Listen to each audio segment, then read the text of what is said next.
What is going on, guys? Mfetty here, and today I'm back with a money play in Madden 19. This play is located in the Miami Dolphins playbook and the Seattle Seahawks playbook, and the formation is gun bunch tight end. As you can see here, I'm in Seattle's playbook, and what I like to do for this is I like to put my best receiver right in the slot area. So here we'll put Julio. So we'll just take a Ridley, and then we'll put here. So there we go. I put Julio in the slot there. That's where I usually like to have my best receiver. And I put my powered up Randy Moss there, just because you need some speed there and you need some good receiving stats. So the play is PA boot over. As you can see, I have a lot of play calls ran by it, and you can see the average yard is 16.5 yards. This play just kills every coverage. Doesn't matter what they come out in, especially without 91 zone this year. It's much harder to just like consistently cover it. So we'll come on cover 4 because we can get to everything else from there. So as you can see, they're in cover 4. Now I'll run through a couple setups that I like to run for different coverages. So I'll just base align them just to simulate kind of a real game. So that's the play art just as it is. So what I like to do, since it's cover, well, knowing if I'm just looking at this in game, I'm thinking it's either cover 2 or cover 4. So what I want to do is I want to fade Hooper so I can push any zones farther back, and then that's kind of like a base setup I'll do if I'm playing against someone who doesn't really know how to adjust. And you'll see here it's very easy to complete this pass to Julio because it gets in between the kind of the flat zone and the deep zone. So we'll show you here. Snap the ball, and then you can see wide open, and it's like that every time. You really have to either man it up and have a good corner manned up on him, or you're gonna have to user guard that yourself. It's just so hard to cover that route. This plays a lot like PA crossers, which I'm sure a lot of you guys are seeing. So we'll see. We'll do another one against cover 4. This time we'll put cloud flats there. I'll just show you. It doesn't matter what kind of route is out there, or what kind of flat. Sorry. Jones is going to be open. So again, snap, wait. We're gonna get sacked. Okay, it was open. We'll do it again because I'm using the Jaguar as a defense, so it may not be the best thing to do. So here we go. We got set up. Again, doesn't matter. They're in cloud flats. You can see, and then we're just taking sacks. So what we're gonna do, I'm just gonna spy out the ends. I know it's kind of cheap, and this play is very much dependent on time in the pocket.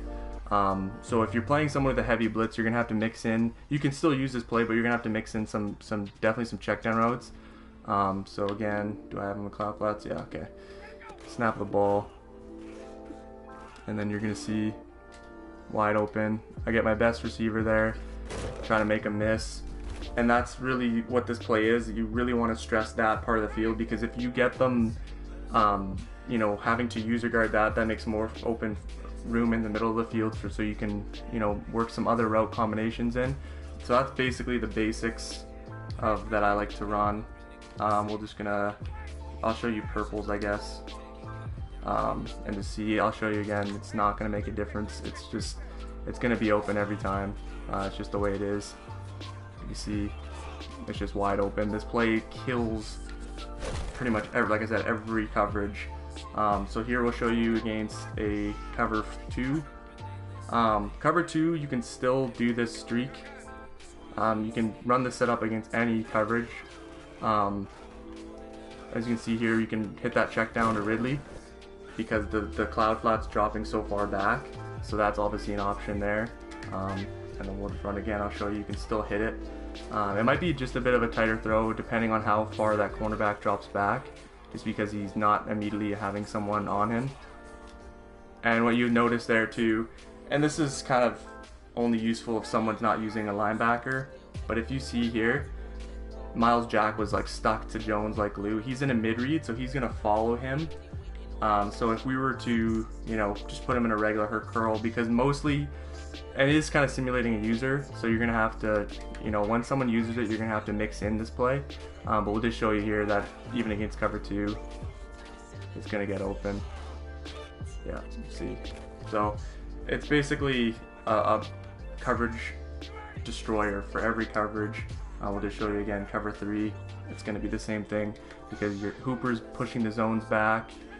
And then you're going to see here again, wide open. And it's so easy to run this play on any coverage, especially against, like, you know, the beginner players who don't really adjust that well. So now I'm going to show you a few other ways I like to run this, a few other combos, I guess you could say. So Hooper, I'll just run double drags, and I'll do this. Now this is good just for attacking the flats, and then as you can see here, he just gets, I don't know what happened there in cover 4, but he just gets toasted. It helps because they're gonna have to respect the flats, bring in some hard flats, and then it's gonna open up more room for that crossing pattern. So that's one other one I like to run. That's one's especially good against like a cover 2. So like if I do something like this against a cover 2, you see the zones kind of drift, and you can get a few yards there. It's like 5 yards. And then what other ways do I like to run this? Sometimes I do this, and then I'll motion over Ridley, and I'll streak him, and I'll rock something like this. Because if they don't cover the flat, you're still kind of flooding the defense on that side. So if they don't cover the flat, you can hit Hooper. So we'll just show you an example here. We'll run cover 4 purples, and then we'll run this. And you can see, again, motion over Ridley, streak him, and streak or fade doesn't really matter. And as you can see, he's still sticking to him, so you're just gonna hit that every time. But if he does leave that flat open, obviously take that route to Hooper. I'm trying to think of another one. This one's good if he is usering. You can do something like this. So let's say, for example, we'll run cover 2 and we'll man up Jones. Say he's had enough of this. Then we'll do this. We can either hit 2 options here. We can either hit the post up the middle, because obviously cover 2 that's where you hit them, is up the middle if they don't have a deep blue. Or you can do this. Say they're really trying to adjust to you, and they're going to do something like this, where they man up your post and man up your thing. This route combo works really well because that Ridley is just a good like little playmaker to the middle. And you can see here, it's easy just getting those yardages. That's a lot. That's what I did a lot last year, was the little hitch and streak combo when I ran this, because it's just so easy just to playmaker that hitch as a last effort. And then the final one I like to do is something like this. And then I don't run this that much, but I like to do something like that, where you see several crossing patterns, and then again, I just make a read on whatever is open. So here, drags open, and then we just take those yardages. I'll run cover 3 up for this because it seems like a lot of people are running cover 3 online. We'll put clouds. Not that it really matters, but basically this is the other setup that I like to run, because I like to smart route that Sanu route, because he's kind of that little backbreaker in route. And you can low pass right into Sanu's hands right there. That's definitely an option.